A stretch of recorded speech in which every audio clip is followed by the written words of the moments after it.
mga kaplaneta! For tonight's video nga ay itatesting ko na tong nabili kong lutuan at syempre uunahin kong lutuin ang pinaka-paborito kong ulam walang iba kundi ang pininyahang manok. At dahil wala pa nga akong wooden na sandok or kahit yung parang plastic, hindi ko alam tawag doon, ayan, nagtyaga na lang muna ako sa kutsara kong yan kasi ayokong gamitin yung sandok na stainless. Nasasaktan kasi ako kapag tumatama siya dun sa lutuan. So, ganyan nga po ako magluto ng pininyahan. Paborito ko po talaga itong ulam na to.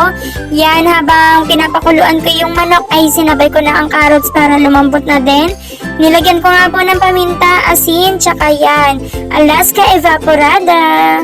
Pasensya na nga po at hindi ko napansin na mausok pala siya dun sa camera. At syempre, hindi naman to matatawag na pininyahan kung walang pinya, kaya ilagay na natin yan. Mekos-mekos nga lang po tayo dyan mga kaplaneta at ayan nga tinakpan ko para kahit pa paano ay maluto rin ang gatas. At ayun na nga, luto na. Excited na ako guys. Sobrang bango niya habang niluluto ko. Yun lang, natatakam na ako. Thank you for watching!